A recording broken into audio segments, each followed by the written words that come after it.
good friend of the program, Jon Rothstein, had some interesting comments about the University of Indiana basketball yesterday. Sorry, Indiana. Is it Indiana University or University of Indiana? IU, Indiana IU. University. Sorry, Yeah. they're gonna tear me apart for that one. I'm awful at that, but also like anyone who listens to this program, you're not surprised that I just made that mistake. But in any regard, Rothstein has some comments about Indiana and their roster, right? And also where they would finish in the Big Ten. And I don't want to throw out some shocking things here, but Ralph, just so you know, there are 18 teams currently in the Big Ten, last time I checked.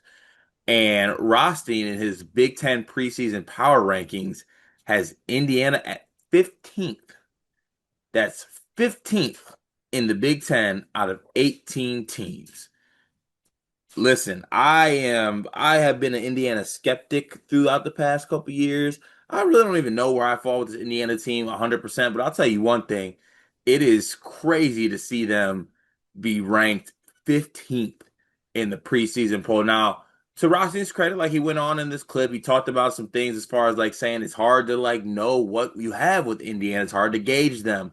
Only three Hoosiers have power conference experience. Which is very true. They have Tucker DeVries, Sam Alexis, and Connor Enright. Those are the three guys that have tangible power conference experience. Tucker DeVries is coming off an injury, good player. I feel good about him being productive. Connor Enright, a player that, kind of took a little bit of a step back at DePaul last season, what I thought from what he was at his time at Drake. And then Sam Alexis, who was on Florida, did not really play much on Florida after transferring from Chattanooga, I believe it was. So like it's I guess like him saying it's hard to gauge them makes a lot of sense. He also went on to say, how could I rank them above Nebraska when they don't have tangible power conference experience? Rob, I'll throw it to you to get some comments on this statement from my guy Rothstein. It's not that hard to do. Like we saw the system work at Drake. We saw it work at West Virginia with worse talent in the Big 12 to take the skill sets of these guys and project how they will perform in the Big 10. I think is fairly easy to do. I think you could argue what the ceiling is and what the floor is. That's fine. When you're doing preseason rankings, it's largely like, all right, what's the most likely outcome here, right? Like where are we projecting? And I would project Indiana to be a top half of the Big Ten team. Certainly, like with what the skill set they have and what we know of DeVries as a coach. Like to say that about Indiana and give like Washington a pass, I think is interesting because the rationale, right, is that there's no power conference experience. So you're going to prefer Washington, whose power conference additions are Wesley Yates and Desmond Claude, who could not carry a team to a winning record in this league. We've already seen that. They also added Bryson Tucker, who was a marginal player for Indiana team that missed the tournament. Also added Lathan Somerville, who was a not a great player for Rutgers team this tournament last year. But that's okay. We much prefer that over Indiana, who has lots of promise and a coach who's done this before. Right? Like that's where the breakdown for me comes in. I think you're fine to be an Indiana skeptic. I am not one of them this year. It's the first time in years I have not been an Indiana skeptic. But the rationale, I think, is just it doesn't compute to me.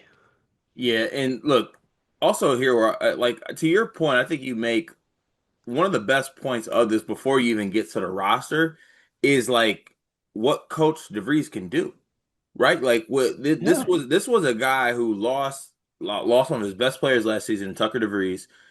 He did a fantastic job with Javon Small at West Virginia, and a team that should have made the NCAA tournament, in my opinion. And they were very competitive. They were very good in a really good Big 12 conference.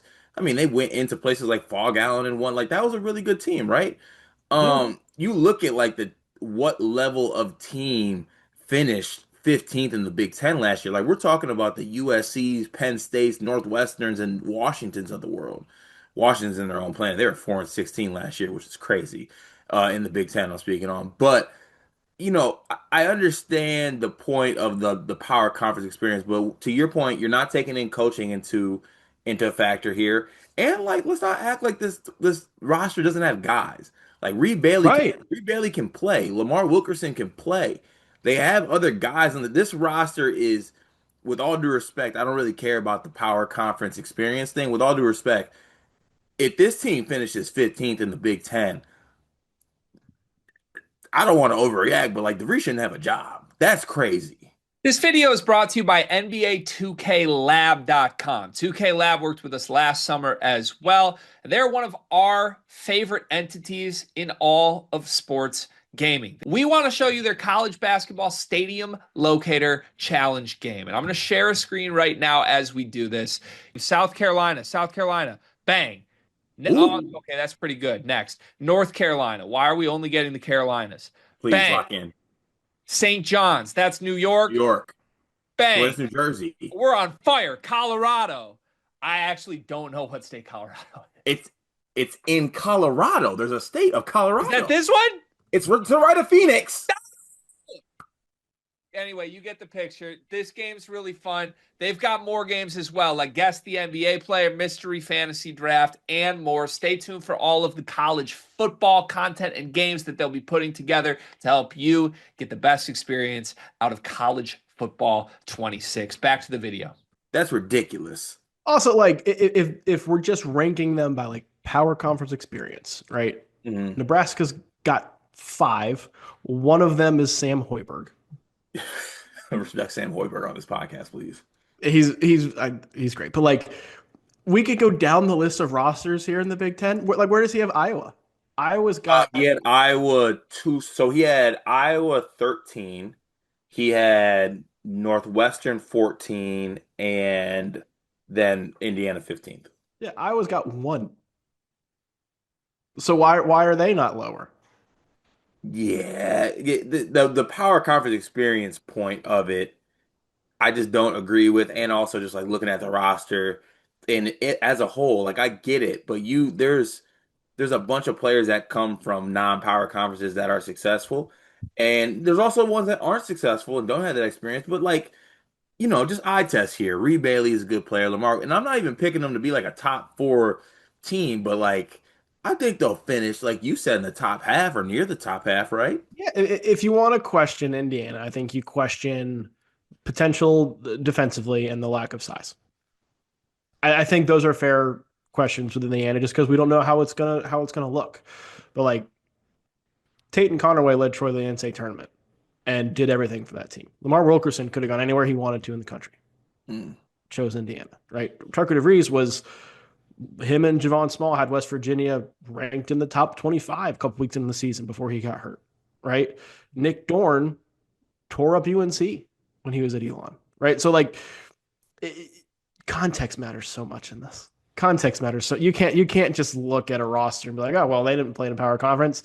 I'm fine. I'm open to any ideas in the preseason because we don't know what any of this looks like. Mhm. But you have to have some rationale behind what you were thinking to kind of lay out what you were thinking. And I do not buy the just flat, yeah, no power conference experience. Right. It's we watch too much basketball not to actually, like you said, use context of like what did those players do? What was Right. their game like at the non-power? Like, I get it if it was like a situation where like, okay, well they were beating up, they're undersized, they were beating up on lower level opponents, but like, what did they actually look like in some of those big games in those non-power conferences? The one thing I'll say, I'm gonna flip this spin zone this that's good for Indiana. We're now in a summer where y'all aren't summer champions, right? Like you got people predicting y'all's 15th in the Big Ten.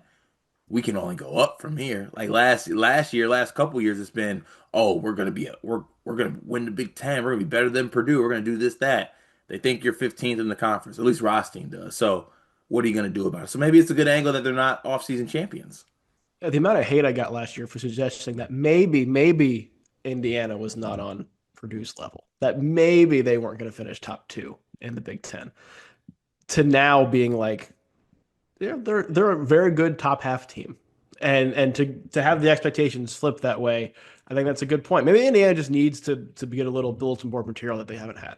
Yeah, it's weird because like I feel like I'm on the same page with you on Indiana this year. Like I sneakily kind of like they're gonna have their issues like you said, but I sneakily love what this team is kind of going to be able to do. And I'm very interested to see what it actually looks like, kind of Yeah. this new style. I I think the ceiling is higher than the floor is low, if that makes sense. Like I think if everything clicks, they're a team that can compete for a conference title.